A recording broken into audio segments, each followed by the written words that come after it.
अस्सलाम वालेकुम dear student, practical coaching से मैं आपकी खिदमत में हाजिर। आज हम स्टार्ट कर रहे हैं class first year physics. Class first year physics book का 2 चैप्टर आ चुके हैं। किसी को अगर चाहिए, किसी भी स्टूडेंट को अगर चाहिए तो इस वीडियो की डिस्क्रिप्शन में मैं व्हाट्सएप ग्रुप का लिंक दूंगा, वहाँ से आप जो 2 चैप्टर है फिजिक्स वो आप रिसीव कर सकते हैं। आज हमने स्टार्ट करना है चैप्टर नंबर 1। चैप्टर नंबर 1 का जो नाम है वो है मेजरमेंट्स के बारे में। ठीक है, मेजरमेंट्स का मतलब होता है पैमाइश। यानी एग्जाम्पल, कोई भी चीज़ हो, कोई भी सब्सटेंस हो, कोई भी ऑब्जेक्ट हो, उनको नापने के लिए, उनको पैमाइश करने के लिए हम इंस्ट्रूमेंट को यूज़ करते हैं। ठीक है, तो दुनिया में जितने भी हमारी डेली लाइफ में चाहे जो भी चीज़ हो, सबसे पहले हम उनकी पैमाइश करते हैं। ठीक है, एग्जाम्पल, आप अगर किसी भी शॉप पर जाते हो तो वहाँ पे आप कोई चीज़ खरीदना चाहते हो तो वो आपको क्वांटिटी किस, यानी जो क्वांटिटी है वो किस चीज़ से वो पैमाइश करते हैं। ठीक है, एग्जाम्पल, आप सब्जी के शॉप पर गए, वहाँ आप सब्जी लेना चाहते हो तो सबसे पहले वो बीम बैलेंस के ऊपर उनकी पैमाइश करते हैं, या फिजिकल बैलेंस के ऊपर या बीम बैलेंस के ऊपर पैमाइश करते हैं कि 2 kg, 3 kg, 4 kg। ठीक है, यानी अंदाजे के मुताबिक वो आपको कोई चीज़ नहीं दे सकते बल्कि उनका मेजरमेंट करता है। तो फिजिक्स में मेजरमेंट्स का एक अहम रूल है। कोई भी टॉपिक फिजिक्स से रिलेटेड, उसकी जो कैलकुलेशन है वो मेजरमेंट के बगैर आप कंप्लीट ही नहीं कर सकते। उनके लिए जरूरी है आप सबसे पहले मेजरमेंट करें, उनकी पैमाइश करें। ठीक है, तो चैप्टर नंबर 1 का जो टॉपिक है वो है इंट्रोडक्शन टू फिजिक्स, और साथ ही इस लेक्चर में हमने 2 टॉपिक को डिस्कस करना है, ब्रांचेस ऑफ फिजिक्स।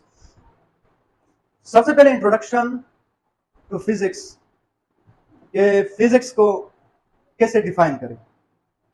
लेकिन मैं जरा सा आपको फिजिक्स का जो बैकग्राउंड है या साइंस का जो बैकग्राउंड है उनके बारे में बताता चलूं कि ये कहाँ से स्टार्ट हुआ, कैसे स्टार्ट हुआ, किस तरीके से इंसानों ने इनके बारे में सोचना स्टार्ट किया, उनकी थिंकिंग क्या थी। जरा सा इनके बारे में मैं आपको बता देता हूँ। यानी 18th सेंचुरी में, 18th सेंचुरी, ठीक है, 18th सेंचुरी में, 18th सेंचुरी में साइंस का जो बुक था उसका जो नाम था वो था नेचुरल फिलोसफी। ठीक है, क्या नाम था? Natural philosophy. अच्छा, आपको अगर कहें कि सर नेचुरल फिलोसफी क्यों नाम रखा,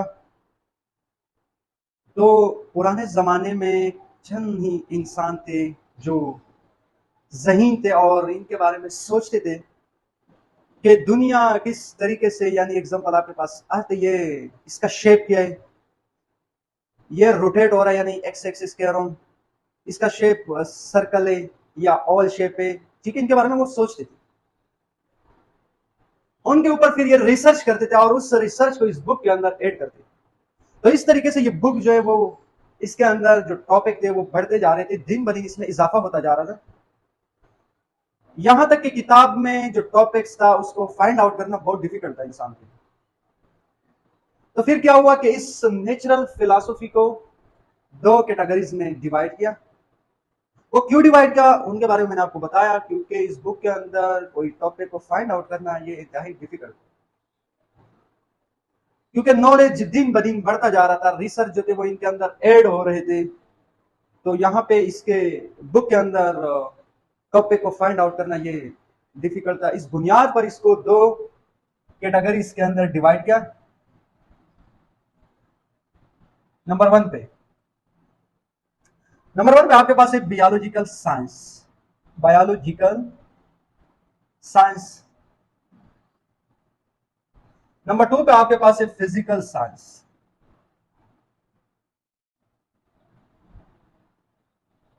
physical science.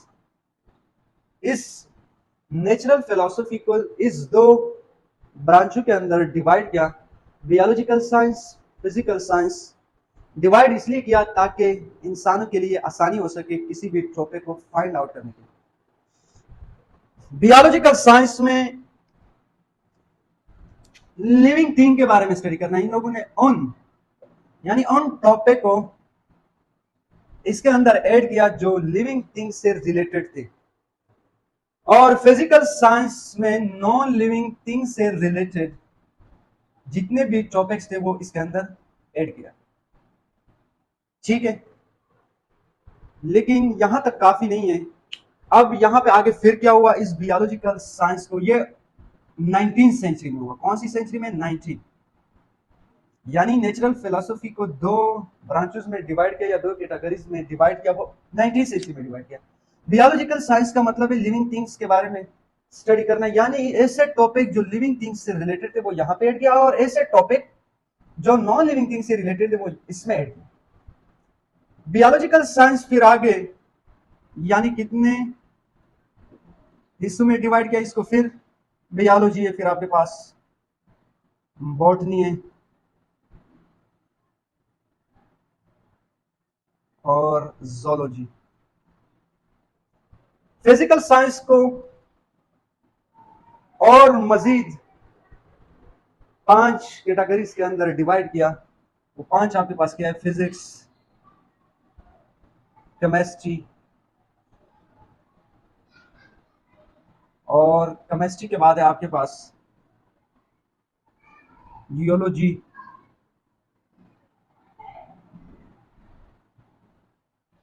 Astronomy,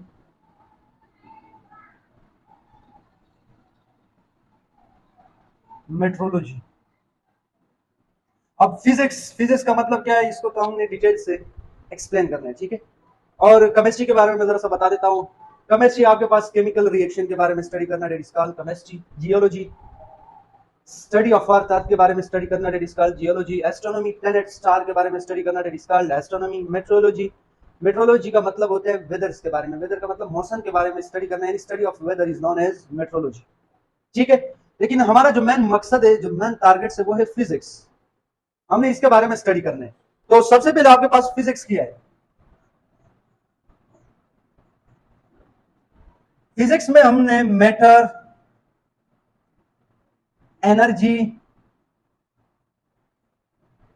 and their interaction या रिलेशनशिप भी लिख सकते हैं। Interaction, the branch of physics which deal with the study of matter, energy and their interaction is known as physics. Matter और energy का जो आपस में बाहमी ताल्लुकात है, उनको स्टडी करना, इसको क्या कहते हैं? फिजिक्स। मैटर आपको पता है 8, 6, 7 में भी आपने इसके बारे में स्टडी किया होगा कि मैटर क्या है। मैटर आपके पास एग्जांपल कोई भी चीज, यानी हर वो चीज जो वजन रखे और जगह गिरे, that is called matter. Energy के बारे में आपको पता होगा कि the ability to do work, काम करने की जो सलाहियत है उसको क्या कहते हैं? एनर्जी। और मैटर और एनर्जी का जो आपस में रिलेशन है, इनको स्टडी करना, इसको क्या कहते हैं? फिजिक्स। इसके दरमियान में क्या रिलेशनशिप है उसको डिस्कस करना, उसको क्या कहते हैं? फिजिक्स। नंबर 1 पे आपके पास, मैं अगर आपको एग्जांपल से समझाने की कोशिश करूं, आपके पास सन है, सन दैट इज मैटर। सन आपके पास क्या है? वो मैटर है। लेकिन उससे जो लाइट आ रहा है, light is a form of energy, वहां से क्या आ रहा है आपके पास? एनर्जी। यानी यहां पे मैटर और एनर्जी का क्या रिलेशन है? मैटर और एनर्जी का जो रिलेशन है, यानी एग्जांपल को मैटर है, बात से एनर्जी भी हमें हासिल कर रहे हैं, हम इससे एनर्जी भी हासिल कर सकते हैं, ठीक है। तो ये सन से जो हम एनर्जी हासिल करते हैं, इसके बारे में जो रिलेशन है, इसके बारे में जो इंटरेक्शन है, उनको स्टडी करना, इट इज कॉल्ड फिजिक्स। इसके साथ साथ मैं दूसरा आपको आसान एग्जांपल से समझाऊंगा कि आपके रूम में फैन लगा हुआ है, ये फैन आपके पास क्या है? मैटर है, क्योंकि इसका वजन भी है और इसके पास वजन भी है और इसने जगह भी घेरी है, ठीक है। तो ये आपके पास मैटर है, क्योंकि मैटर की जो प्रॉपर्टीज है वो इसके अंदर पाई जाती है। और एनर्जी कहां से आ रहा है? Electrical energy. इलेक्ट्रिकल एनर्जी से ये क्या कर रहा है? मूव कर रहा है, ठीक है। किसकी वजह से? एनर्जी की वजह से। ये क्यों मूव कर रहा है, इसको स्टडी करना, इनके बारे में पढ़ना, स्टडी करना, डिस्कस करना, इसको क्या कहते हैं? फिजिक्स। यानी मैटर एनर्जी का जो रिलेशन है, उनके बारे में स्टडी करना, उनकी बाहमी ताल्लुकात को पढ़ना, स्टडी करना, उसको क्या कहते हैं? फिजिक्स। एग्जाम्पल अगर आप कहें कि सर एनर्जी तो फैन के पास आ रही है, लेकिन ये फैन रोटेट हो रहे हैं, ये इनका जो रोटेशन है, इसका जो मूवमेंट है, इसका जो मोशन है, ये फिजिक्स की लॉ को फॉलो करते हैं, फिजिक्स के रूल के मुताबिक ये रोटेट हो रहे हैं। यहाँ पे फिजिक्स के कवानीन इस फैन के ऊपर अप्लाई होते हैं, और ये फिजिक्स की बुनियाद पर ये फैन बनी है। फिजिक्स का खुदा ना अगर फिजिक्स ना होता तो ये फैन जो ये भी आपके पास नहीं होती, क्योंकि ये फिजिक्स रूल के मुताबिक, प्रिंसिपल के मुताबिक, इन फिजिक्स प्रिंसिपल और एप्लीकेशन के मुताबिक इस फैन की बनावट हुई है। उम्मीद है कि फिजिक्स आपको समझ में आया होगा। अब हम मूव करते नेक्स्ट जो हमारा टॉपिक है वो है ब्रांचेस ऑफ फिजिक्स। इसे आप स्क्रीनशॉट ले लें। अच्छा, नेक्स्ट जो आपके पास टॉपिक है वो है branches of physics. Branches of physics में आपके पास नंबर 1 जो आपके पास ब्रांच है वो है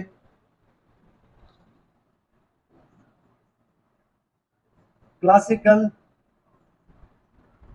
मैकेनिक्स। क्लासिकल मैकेनिक्स, तो क्लासिकल मैकेनिक्स क्या है, हमने इसको कैसे डिफाइन करना है। क्लासिकल मैकेनिक्स में हमने मैक्रोस्कोपिक कौन सी ऑब्जेक्ट के बारे में,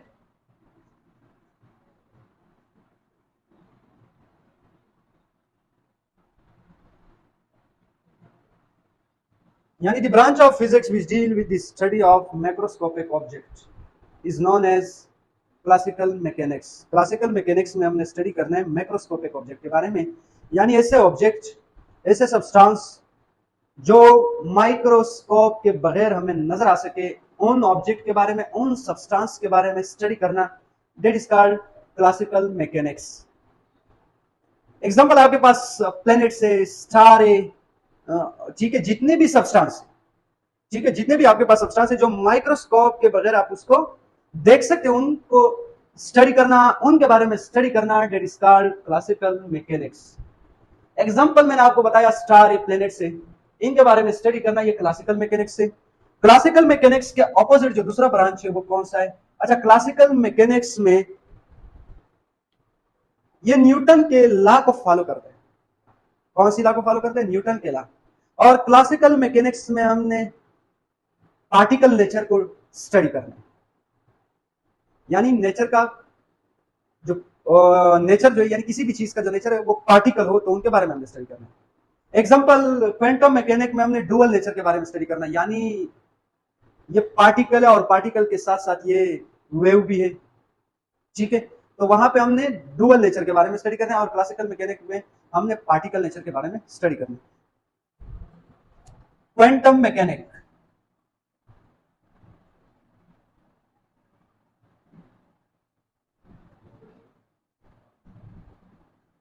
क्वांटम मैकेनिक्स आपके पास क्या है? क्वांटम मैकेनिक्स में हमने उन ऑब्जेक्ट के बारे में स्टडी करना है,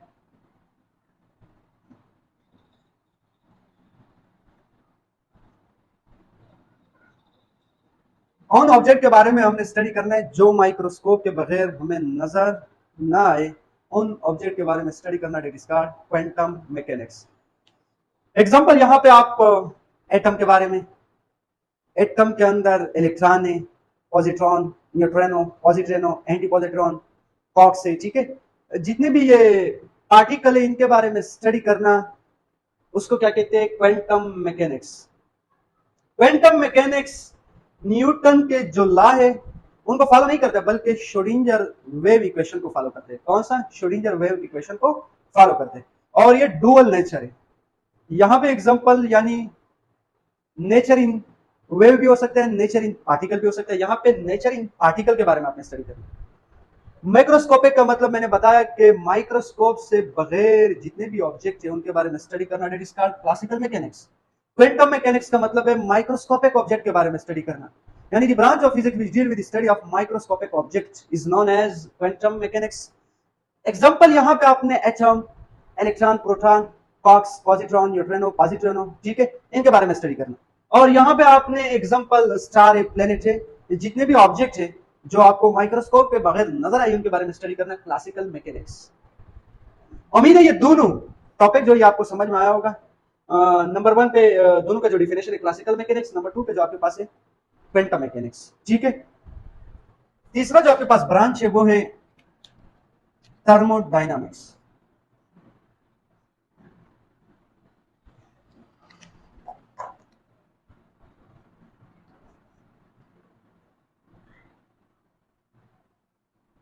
अच्छा, थर्मोडायनामिक्स, ये थर्मो दो वर्ड से मिलकर, थर्मोडायनामिक दो वर्ड से मिलकर बनी है। नंबर 1 थर्मो, नंबर 2 पे आपके पास डायनामिक। थर्म का मतलब होता है हीट और डायनामिक का मतलब होता है मोशन।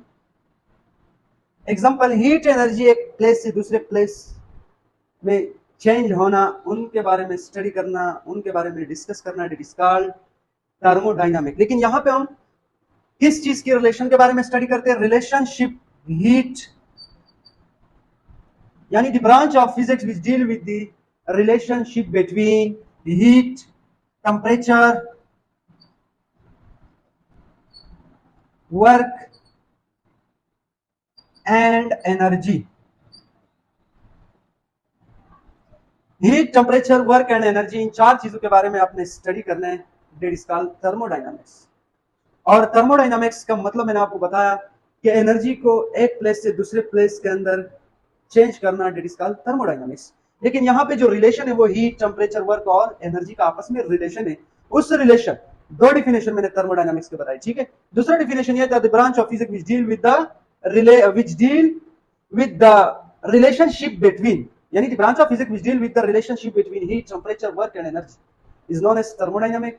या the branch of physics which deal with the study of energy can transfer from one place to another place, एक प्लेस से एनर्जी को दूसरे प्लेस में चेंज करना, दैट इज कॉल्ड थर्मोडायनामिक्स।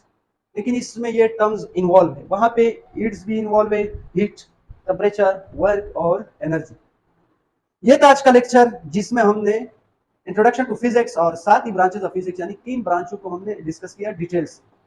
उम्मीद है कि ये लेक्चर आपको समझ में आया होगा। लेक्चर समझ आने की सूरत में आपने हमारे यूट्यूब चैनल को लाजमी सब्सक्राइब करना है। सब्सक्राइब करने का कोई एक्स्ट्रा चार्जेस नहीं, तो आपने चैनल को लाजमी सब्सक्राइब करना है। अगर आप सब्सक्राइब करें तो हमारी और वीडियो अपलोड करने का जो जज्बा है वो बढ़ जाता है, हम और लेक्चर भी जज्बे से अपलोड कर सकते हैं। आपके एक सब्सक्राइब करने की वजह से हमारी जो जज्बा है वो और भी बढ़ सकता है और हम और लेक्चर अपलोड करने की कोशिश करते हैं। तो कोशिश करें कि चैनल को सब्सक्राइब करें और साथ ही बेल आइकन के ऊपर क्लिक करें। Thank you so much.